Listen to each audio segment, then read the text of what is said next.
bienvenue à tous sur TV5 Monde pour l'avant-dernière étape du Tour. Une étape qui risque de faire des dégâts aujourd'hui avec la montée infernale jonchée de pavés à 2 km de l'arrivée. Et puis, le temps risque de se gâter.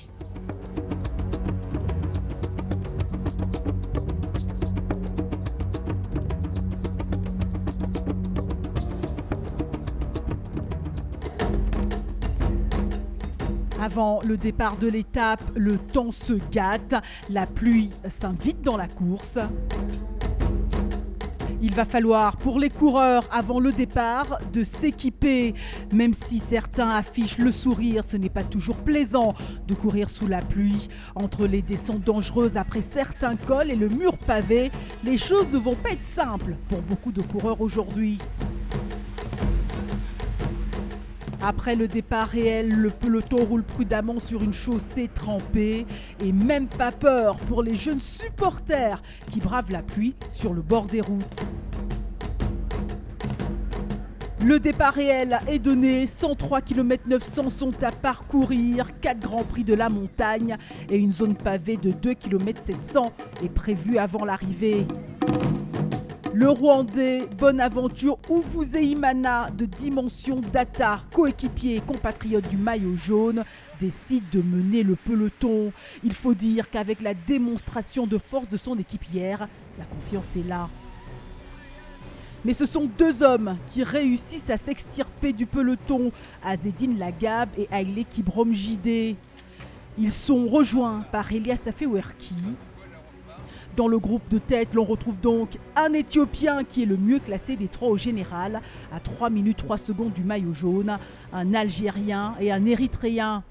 Kipbromjide qui a réalisé une excellente course hier en remontant de la 14e à la 7e place au général, à le vent en poupe.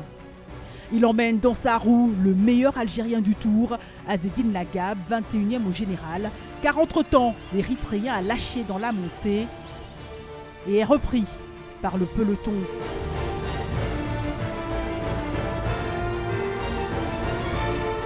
Et puis, Haile Kipbromjide décide de partir, ou c'est plutôt Lagab qui n'arrive pas à suivre l'Éthiopien, qui est désormais seul en tête et prend le large dans la descente. L'Éthiopien qui a réussi un bon coup hier veut sans doute récidiver. La descente, lui, Lagab, 30 ans, la négocie très prudemment, vu la chaussée trempée et la pluie. Trop prudent, il voit l'Éthiopien partir dans une chevauchée solitaire. Kipbromjide, 21 ans, tente de tenir le peloton à distance. Mais seul, il est très difficile de tenir devant. Surtout que derrière, le peloton se déploie. Le groupe maillot jaune est justement mené par l'équipe du leader qui a décidé d'annuler cette échappée. Et elle va y parvenir. La jonction est faite avec l'Éthiopien. Le groupe maillot jaune, désormais compact, durcit la course. Et ce sont les Éthiopiens qui se mettent à l'avant. Ils sont 1, 2, 3 et 4. Est-ce une bonne idée? Car ils travaillent là pour Valenza Isanga, calé en 6e position en embuscade. Justement, à l'approche des pavés, Daisanga part. Le maillot jaune rwandais de Dimension Data for Kubeka foule le premier la montée infernale au milieu de centaines de milliers de supporters. Le maillot jaune ne tremble pas. Le vainqueur du Tour 2014 dompte les pavés et régale le public.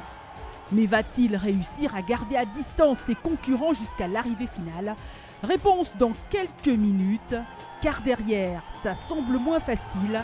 Ça grince des dents pour Emmanuel Gebrezabier, le coéquipier du maillot jaune. Cette côte pavée qui a été introduite dans le Tour l'année dernière, c'est 2 km 700 de parcours. Un parcours douloureux où les coureurs vont au bout d'eux-mêmes. Après 5 étapes dans les jambes pour la plupart des étapes de montagne, la fin de cette 6e étape est sans doute le supplice de trop pour de nombreux coureurs. Pour les Rwandais, c'est un peu leur Paris-Roubaix en miniature. Une petite particularité donc dans le circuit des Tours africains. Malgré la difficulté, tous les meilleurs au général sont là et semblent réussir à franchir ce douloureux cap.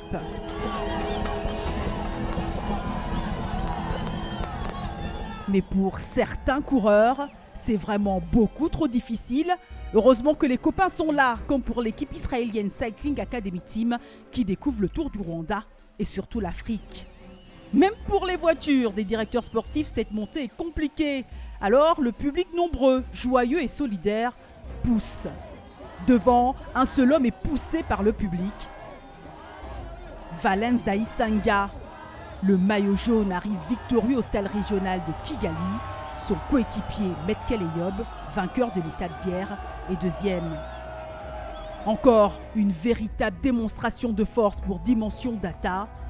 Belle deuxième victoire d'étape pour Valens Daïsanga, qui est plus que jamais conforté dans sa place de leader à 42 secondes de son coéquipier Metkel Eyob au classement général. C'est la minute poétique du jour où l'olfactif et la vue font un ménage magique. Situé sur d'anciens marécages, ici l'on produit des fleurs depuis un peu moins de 10 ans. Avec la forte demande aussi bien nationale qu'internationale, on est fiers de choyer au quotidien toutes ces espèces rares de fleurs. Il faut cajoler les fleurs, comme ses propres enfants. Une fleur demande beaucoup de temps, d'attention. Elle vous récompense toujours par de belles couleurs, de beaux parfums, et c'est ça ma fierté. Véritable fierté donc d'être au cœur d'une production qui se développe de plus en plus et qui croît. Chaque année, plus de 20 tonnes de fruits, légumes et fleurs sont produits ici. Une vraie manne économique pour de nombreux Rwandais. Nous sommes plus de 30 personnes à travailler ici tous les jours. J'ai appris ce métier par mon père, il m'a transmis cet amour des plantes. Bien au-delà d'un travail alimentaire, producteur de fleurs ici demanderait bien des qualités, dont la première serait l'amour. Je suis toujours étonné de cette étonnante variété de couleurs. Les plantes sont comme les gens. On est tous différents, mais nous avons tous besoin des mêmes choses. L'amour ressenti, comme de l'eau, de la chaleur. Une fleur est souvent offerte en présent. Et ça nous rend fiers. Ça commence toujours par un bout de terre dont on s'occupe. Puis, la plante pousse et la fleur naît. Et derrière, plein d'histoires à raconter.